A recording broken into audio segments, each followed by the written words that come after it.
একটা মানে খুবই বিপদ। লেবাররাও ভয় করে, অনেক চাষিও ভয় করে, কিন্তু আমাদের অভ্যাস হয়ে গেছে, তাই জোঁক, ছোট জোঁক, চিনি জোঁক বলে থাকি। 10-10 যখন বা 36 ধান যারা বীজ করবেন তারা কি করবেন, স্বর্ণ যে বীজ ফেলবেন তার থেকে 15-20 দিন পর এই বীজটা ফেলতে হবে, তাহলে সঠিক টাইমে বীজটা উঠিয়ে পোতা যাবে এবং চাষ হয়ে যাওয়ার পরে এই ধানটা পুঁততে হবে। কারণ তো তখন আশ্বিন মাসে যখন ঝড় দেবে তখন পড়ে যাওয়ার একটা সম্ভাবনা থাকে। আসসালামু আলাইকুম। আজকে একটা ভুলই বলা যেতে পারে, যেই ভুলটা আমি করেছি সেটা আপনাদের সঙ্গে তুলে ধরবো, যাতে আপনারা যেন এই ভুলটা না করেন। তো এবার আপনারা হয়তো একটা জিনিস ভাবতে পারেন যে আমি এই রোদের মধ্যে রেনকোট কেন পরে রয়েছি। আসলে আজকের ওয়েদারটাই এমন, সকাল থেকে বৃষ্টি হচ্ছে কন্টিনিউ, কাল বিকাল থেকে হচ্ছে। তো প্রতি 5 মিনিট 10 মিনিট পর পর বৃষ্টি নেমে যাচ্ছে। এই যে রোদটা যেটা দেখতে পাচ্ছেন, এটা জাস্ট 1 মিনিট হলো জাস্ট খুলেছে, এর আগের বৃষ্টি পড়ছিল, তখন আমি রেনকোটটা পরলাম, তো আবার সঙ্গে সঙ্গে রোদ বেরিয়ে চলে এলো। তো এইটুকুই। এদিকে দেখাও, এখানে আমরা বীজ ফেলেছি কাদায়, আছাড়া বীজ। তো এই বীজটার এখন বয়স হচ্ছে সবে মাত্র 15 দিন, কিন্তু বীজ ধান পোতার বীজের বয়স হওয়ার দরকার, অ্যাকচুয়ালি নিয়ম হচ্ছে সর্বনিম্ন 25 দিন এবং সর্বোচ্চ 35 দিন। এই দিনের মধ্যেই ধানটা পুঁততে হবে, তাহলে আপনি সর্বোচ্চ ফলনটা পাবেন। কিন্তু আমাদের এখনও পর্যন্ত এই বীজটার বয়স হচ্ছে সবে মাত্র 15 দিন, আর 15 দিনেই এর যা সাইজ হয়েছে সেটা পোতার মতো হয়ে গেছে, বীজে 5 কাঠি ছেড়ে দিয়েছে, বুঝতে পারছেন তো? তো এটা কী জন্য হলো এরকম, এত অল্প টাইমে বীজটা রেডি হওয়ার কারণ? তো কারণ হচ্ছে আমরা আগের বছর এখানে বেগুন লাগিয়েছিলাম, কাটা বেগুন। তো সেই বেগুনের জমিতে অতিরিক্ত জোর লাগে, তো সেই জোর থেকে যাই, সব জোর তো আর গাছ খেয়ে উঠতে পারে না। তো সেই জমিতে আমরা বীজ ফেলেছিলাম। তো এটা আমাদের ভুল হয়েছে যে অতিরিক্ত উর্বর জমিতে বীজ ফেলার জন্য 15 দিনে বীজ রেডি হয়েছে, কিন্তু এই অল্প বয়সে বীজটা কিন্তু জমিতে পোতা যাবে না, আর টাইমও হয়নি। এখন চাষ আমাদের এদিকে লাগেও নাই ভালোভাবে, তো জমিও রেডি হয়নি, চাইলেও পুঁততে পারবো না। তো আমাকে এখনও কম করে এটা 10 দিন মতো রাখতে হবে, কম করে হলেও 10 থেকে 15 দিন থাকবে, ততদিনে বীজটা ওভার সাইজ হয়ে যাবে। তো আমাদেরকে পুঁততে কষ্ট হবে, মারতে কষ্ট হবে বীজটা। তো এটা একটা বিশাল ভুল হয়েছে।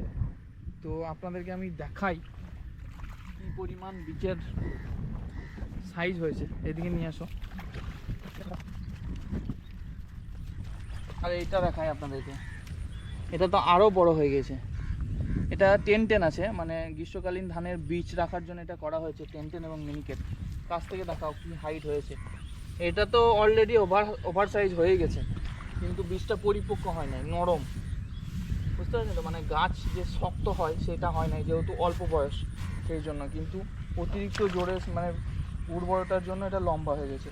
তো এটা একটা বিশাল বড় ভুল হয়েছে। এবং এইটা কি করতে হয় আপনাদেরকে বলি, এই যে এইগুলো হচ্ছে অল্প দিনের ধান, 120 দিনে এর বীজ ফেলা থেকে শুরু করে 120 দিনে এটাকে কাটতে হয়। তো এটা আমরা জানতাম না, এবছর প্রথম নয়, জানতাম না, এই নলেজটা আমাদের ছিল না।